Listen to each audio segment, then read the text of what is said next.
est installé notre prophète des toilettes. On l'aime beaucoup parce qu'il nous fait des prophéties absolument divinatoires. Oui, bonsoir. Oui, justement. Alors, merci. Voilà, j'arrive. Alors, donc, bonsoir. Donc, j'ai reçu, effectivement, dans mes chiottes, des nouvelles de la démocratie et du naufrage universel. C'est le même message que je vous avais transmis au Barasso, la Maison Blanche, pour les présidentielles. Doudoudi, boudoudi, doudoudi. Les urnes sont funéraires. Doudoudi, doudoudi. Les bulletins de vote de la cendre. Pom, pom, pom, pom. Marianne est morte. Pom. Je répète, Marianne est morte. Lourd silence. Chers auditeurs, vous ne pouvez le voir, mais un ange au plafond pointe son petit cul rose. Va te faire prendre ailleurs, lui crie la foule. Marianne est trépassée, l'ange est passé, nous sommes dépassés. Alors crions ensemble, mes petits poulets. Fuck the system! Fuck the system! Mort aux cons! Mort aux cons! Mort aux lois! Mort aux lois! Vive l'anarchie! Vive l'anarchie! Merci. Alors, investi, habité par ma mission, la lumière de la pensée libertaire sous le bras, je me rends d'un pied qui la ferme au ministère de l'Intérieur, dont l'activité principale est d'éteindre la lumière. Car nous le savons tous, l'ombre est la demeure du pouvoir. À l'entrée, un chien de garde me barre la route, puis s'immobilise complètement subjugué par mon costume. Oui, ceux qui connaissent mon costume comprennent. Je veux parler à un fonctionnaire de l'intérieur, lui dis-je. Impossible, me répond-il, on ne peut pas leur parler. Les comme moi, à l'extérieur, oui, vous pouvez essayer, mais à l'intérieur, non. D'ailleurs, ils ne pourraient pas vous entendre, ils sont trop occupés à écouter. Mais si vous voulez, donnez-moi votre nom, que je vous fasse mettre sur écoute. Après, il suffit de dire sur son téléphone quelques mots-clés, genre liberté, libertaire, égalité, mort aux lois, mort aux cons, ça marche pas mal aussi. Même en anglais, fuck the system, c'est pas mal aussi. Et vous êtes immédiatement connecté. Ils peuvent même passer chez vous pour une audition, il n'y a pas de problème. Alors, comme j'étais pressé, j'ai levé la main, comme ça, genre, la paix soit avec toi. Et alors j'ai dit, par Bakounine, tu vas prendre une calotte, toi. Alors... Dans le creux de ma main, il a vu la lumière. Alors il s'est mis à gémir, comme ça, il est parti comme un jeune chien. 2 minutes après, il revenait avec le lieutenant Gabriel Kund, dit Gabi Bocostar, chef du cabinet du ministre. Alors je lui dis, je suis le prophète des toilettes et j'ai ouï dire qu'à l'intérieur, vous avez des fonctionnaires attachés au cabinet du ministre. Il me dit, eh bien, j'ai dit oui, écoutez, ça ne me regarde pas, mais je trouve que ce sont des conditions indignes, inhumaines. Il me dit, ne vous en faites pas, humains, vous savez, ils ne le sont plus beaucoup à l'intérieur. À l'intérieur, ils sont tout gâtés dedans. Ça conserve pas bien l'humanité dans les cabinets des ministres. Ah bon? Ah ben alors puis ils viennent de leur plein gré, vous savez, tout jeunes, ils arrivent, ils se mettent à 4 pattes, tout nus, ils s'attachent au radiateur, au lavabo, et puis ils attendent béatement l'heure de la retraite. Mais vous êtes venu juste pour me parler de ça? J'ai dit non, pas du tout, pas du tout. Mais c'était comme c'est un peu ma partie, les cabinets, je m'intéresse, vous voyez. Alors je lui dis non mais en vérité, je te le dis, je suis en route pour apporter un rayon de pensée libertaire aux guignols réunis à la COP 21, afin qu'ils puissent voir un peu plus loin que le bout de leur pouvoir de polichinelle. Alors là, le poil de Gabi se hérisse, il couche les oreilles, le mot sécurité tourne en boucle dans sa tête. Alors j'enchaîne. Je lui dis, comme je sais que c'est ici que se dirige le grand élevage de chiens de garde du pouvoir, je suis venu vous conseiller de les tenir fermement en laisse, afin qu'il ne leur arrive pas malheur. Demain, l'humanité verra la lumière, et les derniers seront les premiers, et les premiers seront dans la merde. Alors Bocostar retrousse les babines, il va bondir. Je lève la main, je lui dis, par Proudhon. Et là, il n'a pas entendu la suite, il court encore. Plus tard, je passe place République, et au milieu d'une armée davadorienne, j'aperçois un puissant halo de lumière. Je me faufile vers cet halo, et je trouve un petit groupe de libertaires, 300, totalement encerclés par les légions de Gabi. Et j'ai pensé, Gabi, coup tordu, je m'occuperai de toi au retour. Je vais voir le chef des rebelles, je lui dis, oh grand Léonidas, vous n'avez aucune chance, ils sont trop nombreux, que vas-tu faire? Il me dit, nous allons attaquer et combattre, car nous ne savons pas vivre à genoux. Alors je lui dis, je peux faire quelque chose, Léonidas? Il me dit, t'as vu comment t'es gaulé? Il me dit, bon, écoute, va, encourage-nous et continue ta mission. Alors, montrant du doigt l'armée ennemie, je me suis adressé aux combattants de la liberté, aux 300, et je leur ai dit que celui qui n'a jamais léché leur jette la première pierre. Yo, yo, yo! Vous connaissez la suite. Hein, la meute de fonctionnaires a cassé, blessé, emprisonné, martyrisé, portant haut les fondements de l'antidémocratie. Puis, les langues de pute des médias ont craché leur venin, et le peuple se chie dessus, un peu plus qu'hier, et bien moins que demain, en vérité, je vous le dis. Alors je reprends mon marathon et à peine arrivé au Bourget, aux portes de la COP, mon corps se couvre, surtout vers le cœur, de petits points rouges qui dansent joyeusement. Des petits points rouges de lumière rouge qui dansent. Je suis aveuglé aussi par les projets des hélicoptères qui dansent eux aussi, mais un petit peu plus heavy, un petit peu plus métal, un petit peu plus lumière noire.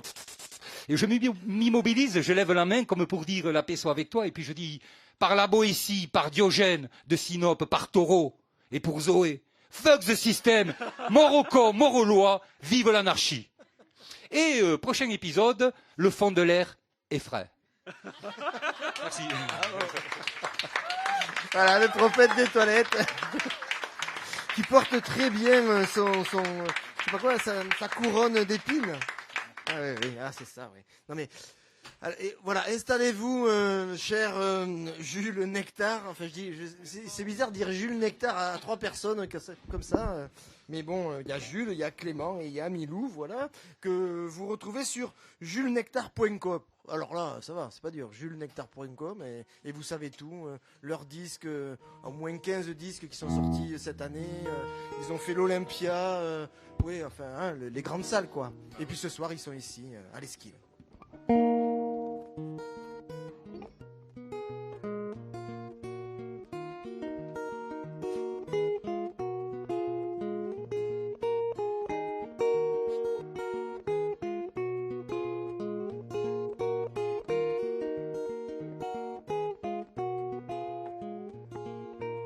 Y a des propos qui manquent pas d'air, y a des drapeaux, y a des bannières, y a des arbres devenus gris, y a la lune aussi. Il y a des morts, il y a la guerre, il y a des couleurs dans la lumière, il y a des lueurs dans mes nuits, c'est toi quand tu souris. Il y a sur la lune des mers, il y a sur la terre l'enfer, il y a des cratères dans ma vie, où il est le paradis.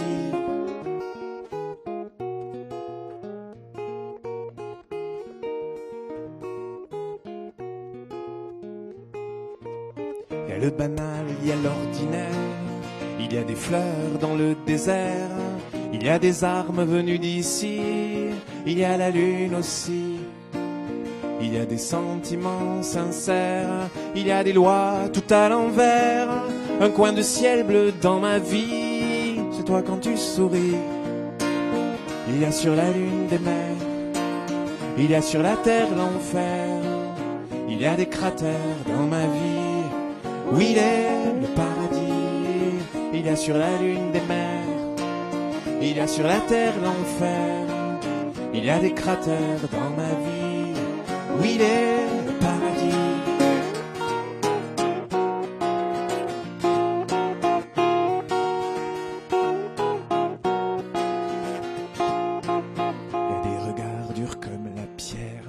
Il y a des mots qui coupent comme du fer, il y a des balles qui tombent en pluie, il y a la lune aussi. Mes rêves tournent autour de la terre, mes pensées se réduisent en poussière, il y a un trésor dans mon lit, c'est toi quand tu souris. Il y a sur la lune des mers, il y a sur la terre l'enfer, il y a des cratères dans ma vie, où il est le paradis. Il y a sur la lune des mers, il y a sur la terre l'enfer, il y a des cratères dans ma vie, où il est le paradis. Il y a sur la lune des mers, il y a sur la lune des mers.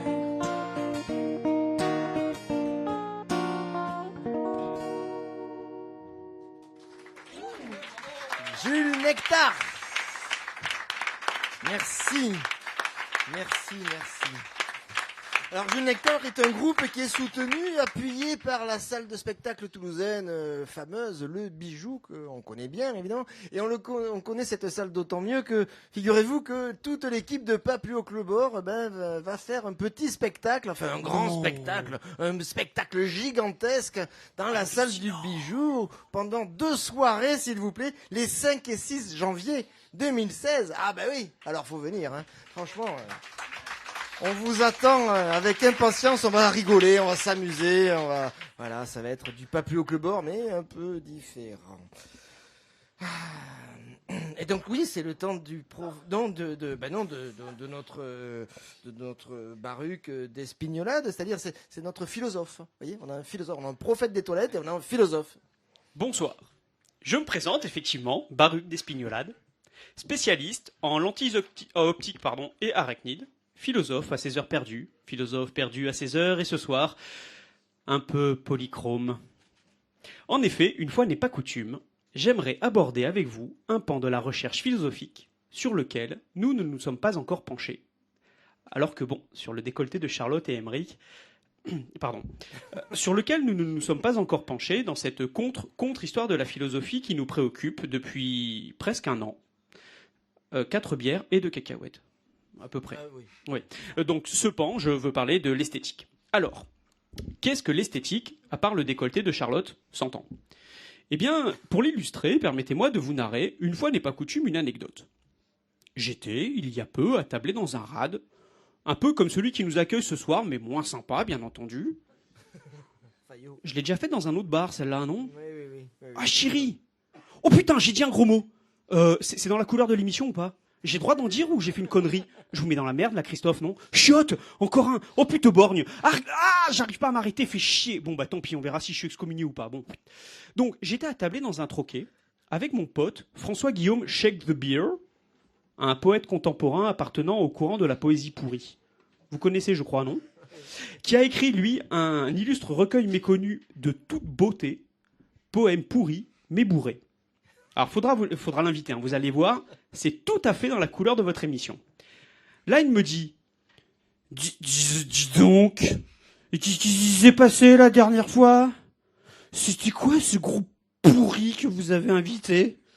Le batteur en aurait dit celui de Metallica tellement il savait pas tenir le rythme. Et le chanteur violoniste, on aurait cru la réincarnation d'André Rieu, les cheveux en moins. Comment ça, il est pas mort, André Rieu ? Si, il est mort. Musicalement, du moins. Si, en même temps que Mireille Mathieu, je te dis Michel Sardou, je sais, j'étais à ses obsèques, oh, bon, oh. Et moi, vous savez comment je suis ? Philosophe. Je lui réponds depuis l'abyssale profondeur de ma pensée, qui fait passer Georges-Éric Nietzsche pour un animateur de Claé en maternelle. Tu sais, les goûts et les couleurs... Je sais, me rétorque-t-il avec toute l'inspiration qui le définit qu'à côté, Verlaine, c'est une couturière de poèmes, une spécialiste du tricot en verre. Je sais, les coups et les douleurs, les goûts et les boueurs.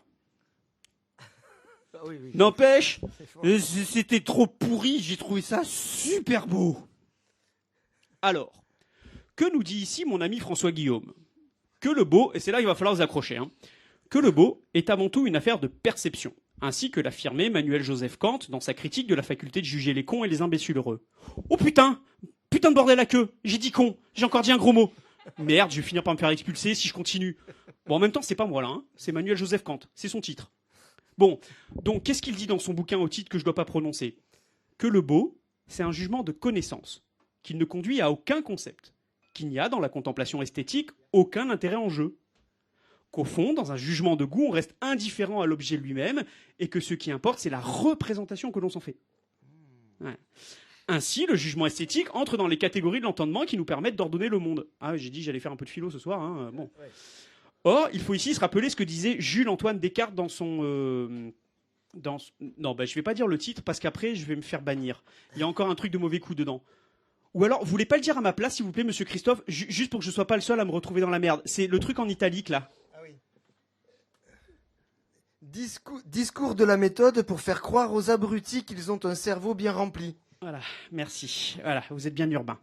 Donc, il faut ici se rappeler ce que disait Jules-Antoine Descartes dans son premier discours, que les hommes jugent avec leur bon sens, et comme c'est avec ça qu'ils jugent, ils sont toujours convaincus d'en avoir assez pour avoir raison sur les autres.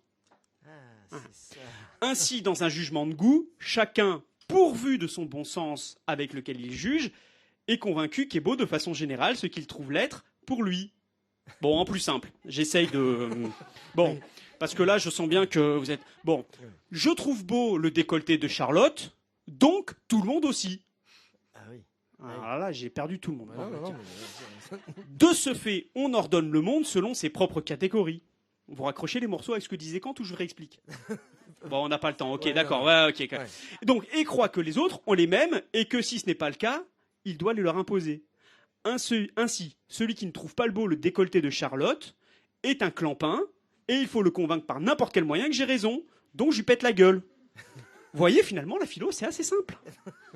Donc, en gros, si nous comprenons bien ce que nous dit mon ami François Guillaume depuis le début, c'est que les guerres, les conflits, les bagarres dans la cour ne naissent pas de désaccords politiques, religieux ou à cause d'un vol de BN, mais de désaccords esthétiques.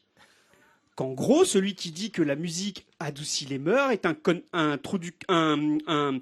pitre, un paltoqué, un maroufle. On n'est pas passé loin de la catastrophe là. Un maroufle donc, car il n'a pas compris qu'elle pouvait entraîner les plus profondes dissensions. Rappelez-vous les concerts de Claude François où on se jetait les fauteuils à la gueule. Je ne les ai pas inventés ceux-là. C'est bien pourquoi il faut se garder de partager avec ceux dont on ne connaît pas les goûts, les siens propres, et ceci de façon trop frontale. Dans le cas contraire, on pourrait bien se prendre un bourre-fif avant même d'avoir compris d'où il vient. Voilà, à méditer, bonsoir. Merci.